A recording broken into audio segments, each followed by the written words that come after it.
The morning air still held a bite of early October when Jessica Taylor wiped her oil-stained hands on a faded rag and stepped outside her garage. The sun had just cleared the trees beyond the highway, casting long shadows across the gravel lot of Taylor's automotive. Her overalls were already smudged with grease, her auburn hair pulled back under a faded baseball cap. The quiet town outside Fort Campbell rarely surprised her anymore. That day would prove her wrong. A low rumble announced the arrival of a sleek black 2023 Mustang GT, its paint gleaming like a mirror, tires crunching over the gravel with practiced arrogance. Jessica watched as the driver stepped out, tall, broad-shouldered, military haircut sharp as glass. His aviator sunglasses caught the sun, but not enough to soften the hard line of his jaw. "Colonel Richard Brooks," he said, offering a hand with a grip too firm, the kind meant to assert dominance rather than introduce. "I need to speak with the owner." "You're speaking to her," Jessica replied, not missing a beat. His brow twitched just slightly. "You're the mechanic?" "I'm the owner." "And the head mechanic," she said, wiping her hands on the rag. "What seems to be the issue with your Mustang, sir?" He hesitated, then gestured toward the car. "It's making a strange noise. Steering feels off. I need it fixed by tomorrow morning. I have a meeting with the base commander." Jessica glanced at the vehicle, then back at the man. "We usually need 2 to 3 days, depending on the issue." "That won't work for me," Brooks said, crossing his arms. "I'm Colonel Brooks. This needs priority." It wasn't the first time Jessica had dealt with someone trying to pull rank in a civilian setting, but this one was different. He wasn't asking. He was expecting obedience. "I'll take a look now," she said, motioning him toward the small waiting area. She worked under the hood for nearly an hour, inspecting the engine, the suspension, the steering assembly. Brooks paced nearby, talking on his phone, sighing loudly, checking his watch every few minutes. Finally, she wiped her hands again and approached him. "Your power steering pump is going out, and your front suspension's in bad shape. You're looking at 2 days minimum, maybe 3 if parts are delayed." His jaw clenched. "I don't think you understand who I am." "I understand perfectly," Jessica replied evenly. "I also understand safety. You rush a job like this, you don't get precision. You get problems." He smiled, but there was no warmth in it. "You know, I oversee procurement contracts for Fort Campbell's vehicle maintenance. That could mean a lot of business for a small shop like yours." The implication lingered in the air, thick and sour. "I appreciate the offer," Jessica said carefully, "but I don't exchange safety for favors. We do things right, or not at all." His laugh was sharp, like a snap of bone. "Other shops would jump at this opportunity. Then maybe those are the shops you should visit."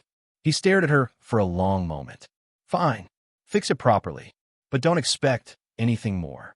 He turned toward Marcus, Jessica's assistant manager, and added with a smirk, "If your boss knew how business worked, she'd recognize opportunity when it knocked." Once he was gone, Marcus approached the bay, worry written across his face. "Jess, that guy's no joke. We could use the contract. Couldn't we have expedited it, just this once?" Jessica looked up from the engine, her voice calm but firm. "Not at the cost of cutting corners. Not at the cost of who we are." She thought that would be the end of it. She had no idea what was coming. 2 days passed in a blur of tools clinking, engine roars, and the rhythmic buzz of the lift lowering and rising. Jessica stayed late both nights, double-checking torque specs and alignment, unwilling to risk even a hairline mistake. She knew who the customer was. She knew what was at stake. But she also knew where she drew the line. When Colonel Brooks returned, his Mustang looked flawless, steering smooth, suspension tight, engine humming like a new machine. Jessica walked him through the repairs, handed over the invoice, and waited. He barely glanced at the paperwork before his lips curled. $18.50? That's robbery, he said, his voice loud enough to draw attention from the 2 other customers in the waiting area. "These parts don't cost half that. You're marking things up by 200%. Jessica calmly slid over the itemized breakdown, highlighting the wholesale part costs, the labor hours, and her modest markup. "We charge less than industry standard, Colonel. Everything is documented." He stared at the paper, then at her, unblinking. "I'm only paying $1,200. That's generous." Jessica didn't flinch. "That's not how it works. We stand by our pricing. You receive quality parts and proper labor. Brooks pulled out his phone. I was planning to recommend this shop for our maintenance contract. That would have been an easy 80 grand a year. But now I'm thinking I should report this price gouging instead. From behind the counter, Marcus stiffened. His fingers hovered near the keyboard, uncertain. Jessica could feel the weight of his gaze, the silent plea behind his professional demeanor. He had 2 kids, a mortgage, a fragile stability built on the continued survival of this place. Jessica closed her eyes for a brief moment, then said, "I'll apply a 10% military discount. Brings it to $16.65. That's as far as I can go without disrespecting the work we did." Brooks sneered, but handed over his credit card. "Fine, but this isn't over." And it wasn't. Within a week, 5 appointments were canceled, 3 of them from military families. One customer who'd been with them for years came in quietly to say goodbye. "I'm sorry, Jess," he said. "I've heard talk on base. Colonel Brooks says your work isn't safe, that you overcharge soldiers. I don't believe it, but you know how it is." She nodded without speaking. Each night, she watched the appointment book shrink. Ethan, one of her mechanics, asked if she could cut him down to part-time so he could pick up rideshare gigs to supplement his pay. Jessica agreed, heart aching. Every closed bay felt like a blow to the ribs. By December, business was down nearly 30%. Jessica found herself staring at the numbers late into the night. The glow of her office screen casting shadows on the unpaid bills stacking up on her desk. The loan she had taken for new diagnostic machines and alignment tools, a bold move she once believed in, now threatened to swallow her whole. That week, a customer named Laura Miller brought in a battered minivan. Her husband was deployed. The vehicle needed a new transmission. Jessica offered a military family discount and even stretched her payment plan policy to make it work. 2 days after the repair, Laura called in tears. "Jessica, I'm so sorry. My husband's commanding officer, Colonel Brooks. He found out we came to you. He told James your work is dangerous. He made James feel like he put our kids at risk by letting me bring the van to you. We can't afford another repair, but I don't know what to do." Jessica's voice caught in her throat. "You don't owe me an apology, Laura. I understand." That night, long after everyone had left, Jessica stared at the security camera feed still open on her monitor from earlier. She wasn't watching it for safety. She wasn't even sure why it was still playing. And then something clicked. She leaned forward, her eyes narrowing. She scrubbed through the footage from the Mustang repair, rewound to the day of the diagnosis, the day Brooks had first laid down his unspoken threat. She paused on the moment he gestured toward the bay, his voice just loud enough to be picked up by the microphone. "I oversee procurement. This little shop could benefit." The next frame was her response. Clear, firm, unshaken. That was it, the beginning. She sat back in her chair, slowly breathing in the silence of the empty garage. If he wanted to fight, he'd picked the wrong woman. Jessica spent the next 3 nights buried in paperwork, not to pay bills, but to build a case. She pulled every piece of documentation related to Colonel Brooks's Mustang, part orders, supplier receipts, labor logs, digital timestamps from her shop system. Every figure was precise, every step recorded. Then she went further, comparing her rates with 3 nearby garages, 2 of which regularly serviced military contracts. Her prices weren't inflated, they were lower. But that wasn't enough. She turned to the one thing she rarely used, her military network. 8 years in uniform had earned her more than discipline and mechanical skill. It gave her a network of people who knew what right looked like. One of them was Major Linda Roberts, her former commanding officer, and a woman who had mentored Jessica through some of the toughest years of her service. When Jessica called, Linda didn't hesitate. "You have proof he retaliated against you?" she asked. "About invoices, video, customer testimonies. It's not just professional sabotage, Linda. This feels personal." "Then you need to go bigger," Linda said. "I know people in the Inspector General's office. This sounds like abuse of authority, maybe even procurement fraud, depending on what he's doing with those contracts." Jessica paused. "I don't want to blow up my life for a grudge, but I also can't let him destroy what I've built." Linda's voice was quiet. "Then we fight this the right way. Paper, procedure, proof." Jessica emailed everything that night. 2 days later, she received a phone call from a woman named Captain Teresa Washington, who worked at the Inspector General's office. Her tone was measured, but serious. "We're reviewing your documentation, Miss Taylor. Can you come to the base tomorrow morning to discuss it further?" Jessica didn't sleep that night. At the meeting, she was ushered into a plain room with cinder-block walls and a humming overhead light. Captain Washington sat across from her, joined by Major Daniel Williams, who barely said a word at first, simply scanning each printed page with furrowed brows. They asked her to recount the incident in detail. Brooks's initial visit, the veiled threats, the fallout with customers, the canceled bids. "We've spoken to several military families listed in your report," Captain Washington said. "They've corroborated your version. Some even provided screenshots of text messages from officers advising them not to use your shop." Jessica's hands tightened in her lap. "What you're describing," Major Williams added, "suggests a coordinated effort to defame a civilian business using military influence. That's serious. Has anything like this happened before?" Jessica asked. Captain Washington hesitated. "This isn't the first complaint involving Colonel Brooks, but it's the first with this level of supporting evidence." The next day, Brooks returned to the garage. His footsteps were fast, purposeful, the Mustang's repaired engine idling outside like a coiled snake. He burst through the front entrance, eyes blazing. "You filed a complaint against me?" he barked, loud enough for Ethan and Marcus to freeze mid-task. Jessica didn't flinch. "I filed a truthful report. What the Army does with it is their decision. You think you're going to win this? You think anyone's going to choose you over me?" Marcus, standing by the register, slowly moved his hand under the counter where the security system controls sat. He pressed record. Jessica stood still, firm. "Is that a threat, Colonel?" Brooks leaned in, voice low and cold. "It's a prediction. You're a garage owner with a few tools and a second-hand lift. I'm a senior officer. You won't last another month." "I guess we'll see," she said, her voice even. That night, an email arrived from Captain Washington. Its contents are brief, but electric. "We need to speak again. We've reviewed your footage. Colonel Brooks's brother, Robert Brooks, owns Precision Auto Care, currently under contract with Fort Campbell. That contract has been suspended pending further investigation." Jessica sat back in her chair and exhaled. The chain was cracking, and someone powerful was about to fall through it.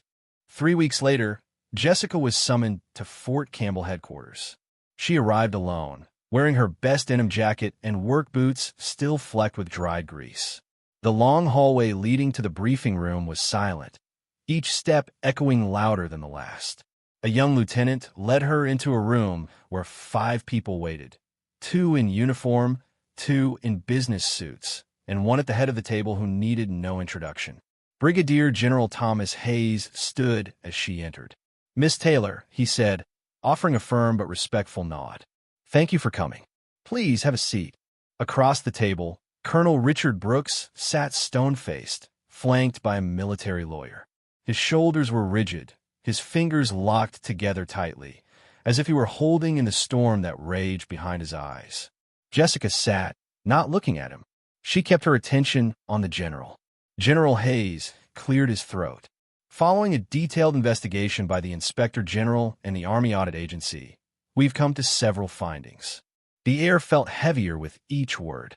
"First," the general continued, "Colonel Brooks did, in fact, use his position to influence maintenance contract decisions for personal reasons. He promoted false information about your business after you refused to provide preferential treatment. This led to reputational damage and financial loss to your shop." He paused, eyes sharp. "Second, the maintenance contract for Fort Campbell's administrative vehicles was awarded to Precision Auto Care, a business owned by Colonel Brooks's brother. That contract has now been suspended. Financial audits indicate your original bid was not only more competitive, but significantly more transparent." Jessica said nothing, but her hands slowly unclenched beneath the table. "Third," General Hayes said, turning to Brooks, "we've uncovered a pattern of similar behavior at Fort Benning prior to your transfer. There was no formal reprimand at the time, but the complainant withdrew under pressure. That mistake will not be repeated." The colonel's lawyer began to speak, but the general silenced him with a raised hand. The evidence is overwhelming. Security footage, written communications, corroborating statements from military families, and financial comparisons all point to misconduct and abuse of authority. Then he looked back at Jessica. "Miss Taylor, the United States Army owes you an apology." Jessica blinked, not because she doubted the words, she had earned them, but because hearing them spoken aloud felt surreal. For months, she had fought this war alone, unsure whether anyone would ever believe her. And now, in a room where rank once held power over truth, it was the truth that finally stood tallest. The general reached into a folder and slid a document across the table. "This is a revised request for proposal for vehicle maintenance services. Your shop is strongly encouraged to apply. The process will now be overseen directly by my office to ensure fairness." Colonel Brooks shot up from his seat. "This is absurd. She's one mechanic with a tiny garage. She can't handle that level of work." "Sit down, Colonel," General Hayes said sharply. "Your judgment on this matter is no longer required." Brooks stood motionless for a moment, seething. Then, slowly, he returned to his seat, the color draining from his face. "As for you," the general continued, "you are relieved of your procurement responsibilities effective immediately. Further administrative action, including possible criminal referral, is under review." Jessica remained silent, holding her breath as the colonel was dismissed from the room. He didn't look at her on his way out. He didn't have to. She had already won. That night, back at the shop, Marcus cracked open a six-pack and handed her the first bottle. "To the woman who took down a colonel with nothing but truth and a torque wrench," he said. Jessica laughed softly, her shoulders finally relaxing. But the story didn't end there. The maintenance contract was split into smaller pieces, an intentional move to allow local, honest businesses like hers to compete without being overwhelmed. Jessica hired 2 more mechanics and promoted Ethan to full-time again. One of her hires was James Miller, Laura's husband, now returned from deployment. He shook her hand on his first day. "My CEO tried to stop my family from trusting you," he said. "That won't happen again." Even civilian business saw a surge. People appreciated her shop's new transparency policy. Each invoice showed the direct part cost, a modest markup, and a comparison to dealership prices. Jessica didn't advertise it loudly. She just posted it near the front door, next to a framed quote. "We do it right, or we don't do it at all." Then, 6 months later, she received an invitation. A small business seminar at Fort Campbell focused on ethical contracting. She wasn't just attending, she was the keynote speaker. Standing before the packed room of officers, contractors, and base personnel, she told the story. Not of revenge, but of resolve, of what it costs to stand your ground, and why, sometimes, the only thing stronger than power is principle. When she finished, General Hayes stepped up to the microphone beside her. "Miss Taylor's experience has led to significant reforms in how we handle procurement. Her courage exemplifies the values this uniform was meant to protect." Jessica nodded, blinking fast as the audience stood in quiet applause. Later that month, the vehicle maintenance facility on base was renamed Integrity Center, not officially for her, but everyone knew why the name had changed.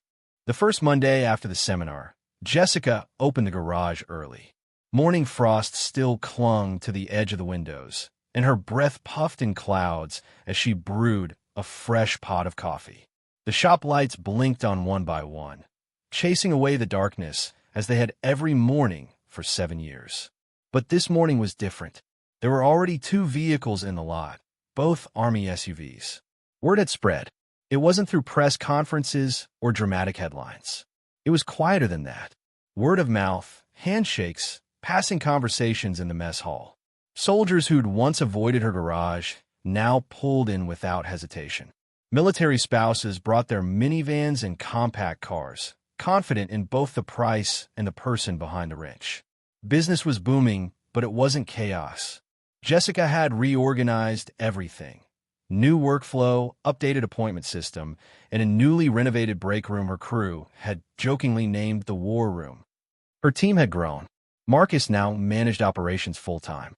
Ethan was thriving in a lead tech role. And James, soft-spoken but efficient, brought discipline and quiet leadership learned in war zones, not classrooms. Jessica didn't talk about the colonel. She didn't need to. He had been transferred to a civilian role in another state after an early retirement filing. Rumors suggested he had tried to land a consulting job with a defense contractor, but the background checks flagged enough red to make the offer vanish. Last she heard, he was selling real estate in Florida. Not very successfully. Jessica wasn't vindictive by nature, but she couldn't lie. It felt good to win without playing dirty. One crisp morning in April, a man walked into the office and paused by the front desk. He was well-dressed but anxious, his hands tucked tightly into his coat pockets. Jessica recognized him immediately. Robert Brooks, the brother. He cleared his throat. "I don't expect you to shake my hand," he said. "I just came to say, I'm sorry." Jessica said nothing at first. She studied him like a machine that had been driven too hard, too fast, and was now showing the signs. "My brother, Richard, he's always been obsessed with control and reputation," Robert said. "When he asked me to move my shop here to bid for contracts, I didn't question it. I didn't know how far it would go." "You overcharged the base," Jessica said evenly. "By tens of thousands." He nodded. "I've sold the business. I'm paying back what's owed. It won't fix everything, but it's a start." She gave a small nod. Not forgiveness. Not acceptance. Just acknowledgement. Then she pointed to the door gently, and Robert understood. After he left, Jessica stood in the quiet for a while. Then she looked at the small wooden frame hanging by the register. It wasn't a certificate or a contract. It was a child's drawing, colored with crayons and fingerprints. A blue and red car. A stick figure with messy hair and boots. And a single sentence written in crooked letters. "Thank you, Miss Jessica. You helped my hero." She'd nearly thrown it out once, during the worst week, when business had slowed to a crawl and doubt had crept in like rust. But now, it held a different weight. It was a reminder of a promise, to her late husband, to her customers, and to herself. She ran a business with her hands, but she led it with her heart.